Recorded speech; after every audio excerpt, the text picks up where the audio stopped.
Coach, heartbreaking loss. Initial thoughts? Just heartbreaking. It's kind of what you said. I feel awful for the players and the coaches, and I think, we talked all week long about being great teammates, about caring about each other, about playing for each other, about playing our hearts out, and I think they did. And we just came up 1 point short. What do you have? I mean, the time of possession, you guys dominated 37 minutes to 21 minutes. You did, it looked like you, especially first half executed, got in the red zone, scored 4 out of 4 times, 3 of them were touchdowns. What was it that finally got you? A couple big plays. I think they made a couple deep, long plays where they didn't drive it, but they hit a couple big plays. And really, what we tried to do and what our game plan was, we really did, but it didn't. We just didn't get a win. We wanted to keep the ball, maintain possession of it, not let them be on the field. We did that for the most part. We probably weren't good enough on third downs. There's some third downs that we didn't execute good enough on. Just came up 1 point short. I don't have all the answers, but I'm proud of our freaking players and coaches because I think they worked their butt off all week long, and I think they went out and competed their tails off today. We saw you have some words with the ref right after the game. I just asked him what happened because honestly, I couldn't see it very good from where I was. I didn't know the angle, so I just asked. I thought they hit the kicker, and I can't really be commenting. So I'm not commenting anything on the refs. I'm just saying what I asked him, and he said that they did. Gotcha, thanks, Coach. He'll be here in a sec. So, all right, Dan, go ahead. Coach, cleaned up the penalties here in the second half, and great momentum by the offense the first 2 possessions. Yeah, I think clearly our defense I thought did a tremendous job all game. One of the things I want to point out, number one, I mentioned this coming into the game. I said this was going to be a war. I knew Idaho was going to have their best, and I thought they played really well. I think Caden Ellis is as advertised. We had some things that we really felt were going to be good to us in terms of getting some quick, easy throws, and he just kind of neutralized that right out of the gate, swatting balls down. And I thought Mason Petrino, they put a lot on his shoulders today. He checked a lot of stuff at the line of scrimmage, and I thought especially in the first half got them into some really good plays. And so, I credit the job they did preparing their guys there. Hard fought, Big Sky win. Good old Montana State football here today in beautiful Bobcat Stadium. So, really proud of the way our guys fought, and I thought they did a tremendous job adjusting in the second half offensively, taking advantage of some things, and we got to some good run game stuff. And a kid that didn't even practice all week for us was Isaiah Mfase, and man, I'll tell you what, he came up clutch for us as well as Troy on some big plays. So, good hard fought win. What do you think shifted, in that third quarter, as the defense made some stops in the offense? Yeah, well, I think we played together as a team. It's difficult to play one-sided, and when we played well together in all 3 phases, whether that was pinning them back with a good kickoff coverage or a nice punt by Jared, our defense getting a stop, offense playing off of that momentum, and I think that's one of the things that kind of eluded us. A couple weeks ago against Eastern Washington, we didn't play well together as a team, and today we rose in all 3 phases in the second half. Get the 4th down stop. Very next play, Troy scores a 60-yard touchdown. How big of a momentum? Huge momentum swing right there. Obviously, that was probably one of the most critical stretches in the game for us. It seemed like they were converting some third downs in the second half more so than they were in the first.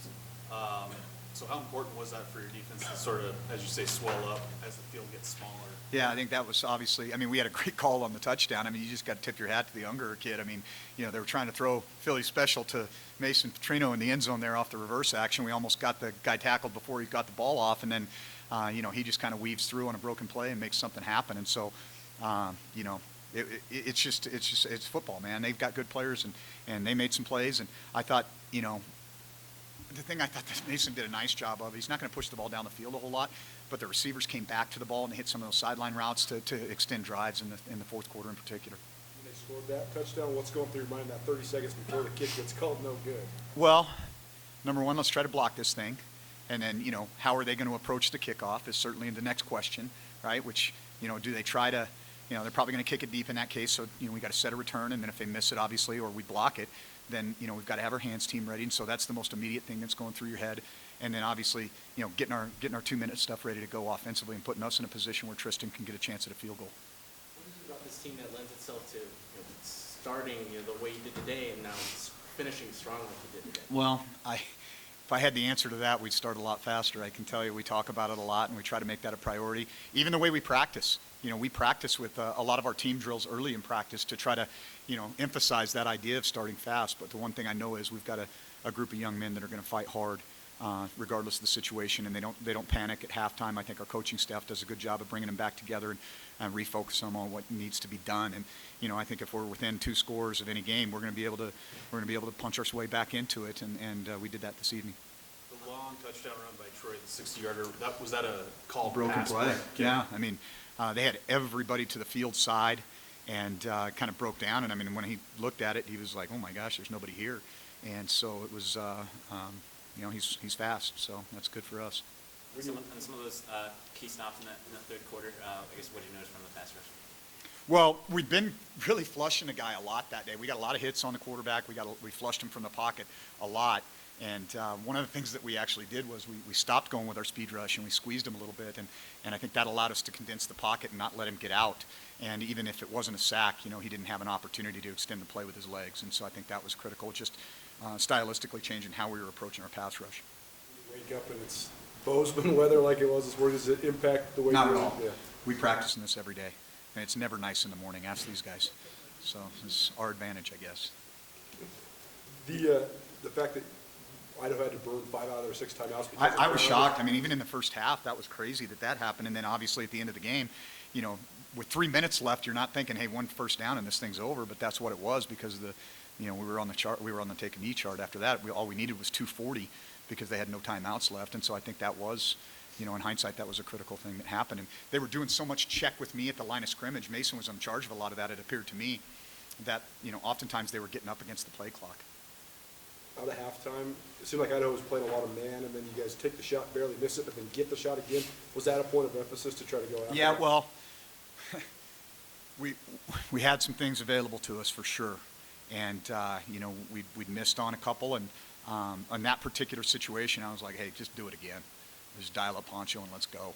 And Lance did a great job of bodying up. It wasn't, ball kind of hung in the air, going into the wind there, and I thought he did a great job of just keeping his eye on the prize and finishing play. Can you tell us when Tucker was hurt? Tucker Brovig? Yeah. Tucker's hurt? No. So last Tuesday in our inside run period, he got stepped on, and it was kind of an unfortunate deal. The block punt before halftime, that was negated? Yeah, it was clearly a penalty. I mean, that's something that we emphasize with our guys. You cannot jump over the shield. And I think it was just, Connor trying to make a play. And he knows better than that. Okay, thanks, guys. Tucker, we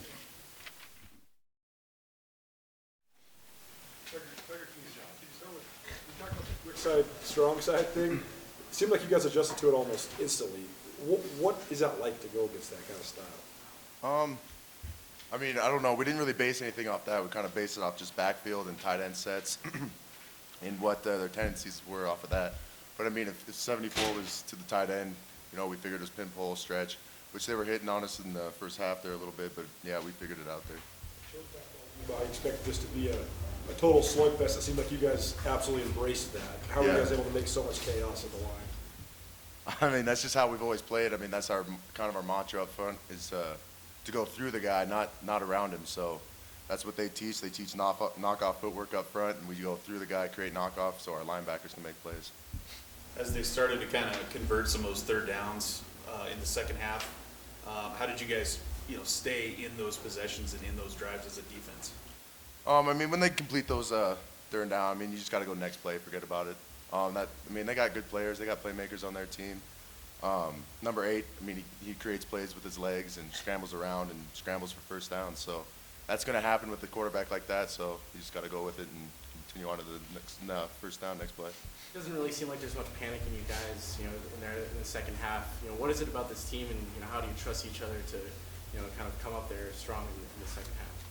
Yeah, it's just kind of our mindset. I mean, Coach Choate just talks about being a finisher versus a front runner, and finishing games. And when we're down by, we got a veteran team, veteran D-line, some great players in the secondary. Troy, I know Troy's a competitor. O-line competes every play. I mean, we just got competitors on this team, and we don't panic. And at halftime, we know, we're going to come out and play hard. So yeah. The crowd noise, they get an impact on the game? Yeah, I think so. They always do. I thought they missed a couple false starts. I saw them flinching out there a little bit, and they were getting on us for our stemming. So I don't know what that was about. But What did you notice, differently about the pass rush? Kind of in that third quarter, making some of those key stops. yeah, well, we were just going speed rush all game, speed rush, and then he was scrambling around. So then we decided to squeeze him a little bit, and then Tyrone and Derek got after him. I mean, there's games within the game with an O lineman. If you go speed rush, and then bull rush, they're not expecting it. So it's kind of what we did there. I know turnovers have been, or at least defensive takeaways have been a big emphasis for you guys. Haven't gotten a ton of them this year, but how important was that one by Choate? Oh, it was huge.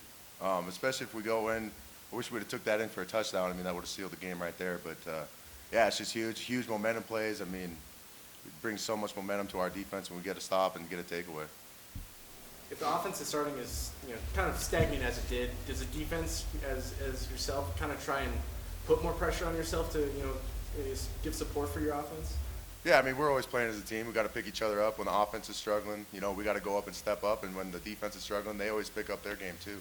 And like Coach Choate said, if we just play as a team like we do in the second half every game, if we can put a solid game together, all 4 quarters, we'd be a really tough team to beat.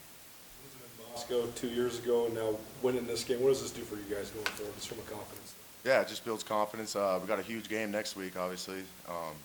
I think we're just going to move on to that now and prepare for them. They're a great football team and tough environment to play in, so we're going to have a great week of preparation for that. Go down there and play our best football. Yep. Press force, and then you take the shot, you miss it, but then you get it on the very next play. What you see there, and how are you guys able to take advantage of that after halftime? I guess the whole game, we're just trying to capitalize on our shot plays. I mean, they're limited. They don't get called that often, and when they do, we just always just be a frisbee catching dog and just go make the play. What's your mindset in that situation? Because you had one against Eastern that was just barely out of your hands, and then Troy overthrows you, but then you get one. So how do you stay locked in that situation? Kind of just a next play mentality. I mean, once the play's over, can't really do anything about it, whether it's good or bad. So just kind of move on to the next play and just keep going. When the defense did make some of those stops in the third quarter, did you kind of feel like as an offense, some responsibility to go and score and capitalize on that? Yeah, I mean, obviously the goal every drive is to put points up on the board, and when we don't, yeah, it's frustrating, but we just got to come out every time, like the mentality we're going to score, and just keep our heads up and keep going. You talk about the reaction on the sideline when the extra point was missed. Oh, it was insane. We were going crazy. I had no idea that he missed it at first. I just thought kind of our clutch mindset, just go down and just quit game, and then or go into OT, if anything. But after it was missed, and then they didn't have any timeouts, it was kind of it's over. Was it a kind of point of emphasis to try and take more shots there in the second half, as it seemed like you did there, especially on that long catch of yours? I'm not really sure. It's just kind of up to the coordinators, but like I said before, just whenever, they're gonna make good calls, and whenever they do, whenever a shot's called, we just gotta go out there and capitalize. How much does this team embrace, winning ugly, or even if it's just by 1 point? Sorry, what was that? How much does this team embrace winning ugly, even if it's just by 1 point? I mean, a win's a win, so whether it's pretty or not, and especially winning at home, and now that we're in conference play, so but like I said, a win's a win, and we're pretty happy about this one. Were you on the field on Troy's long touchdown run? Yeah. When he takes off like that, how important is it to stay engaged blocking? What'd you see from him there? From where I was, I ran a little shallow route all the way across the field, and once I saw him break that first or second tackle, I was actually running down just with my hand up. I knew he was gone. There wasn't really anyone who was going to catch him, and yeah, I knew once he took off, no one was going to catch up to him. Is this a game that you figured you might have, more opportunities? I mean, I think you were targeted more than any receiver today on your team. So leading up to the game, did you figure that you were going to have some chances to make some plays? I kind of had an idea coming up to the game, but this whole week of practice was huge for me. I personally thought this was my best week of practice in our 7 weeks, so I thought that was good. And then we never know when our number's going to get called, and like I said, when it does, you just got to go out there and make a play. What was it about practice this last week that made it your best practice? I'm not really sure. It's just I was in the rotation a little more and just making plays, and the coaches trusted me and just want to come out here and show that I can do this. You've been practicing in the morning for 10 months now. It seems like it's always like this. Does that prepare you when it is nasty weather? Yeah, we definitely thought that was to our advantage. I woke up this morning and saw it was blizzard out. I mean, being from here, I'm used to it, but I was depressed when I saw it. But I mean, we can't control that, and it's our home. And like they have an arena, and so and they're not really used to playing in the snow. I'm not really sure about that, but we just thought that we had advantage of the weather, and so we just want to come out here and play the best of our ability. Offense, what do you think the difference is between the first and the second half for you guys? I thought we were more aggressive in the second half. I thought the first half we were just kind of calling plays, just to go by or whatever. But the second half, I thought we were more aggressive when we were actually looking to score. And once we had the ball in our hand, I thought a lot of guys were ready to go score. Thanks, Lance. Thank you.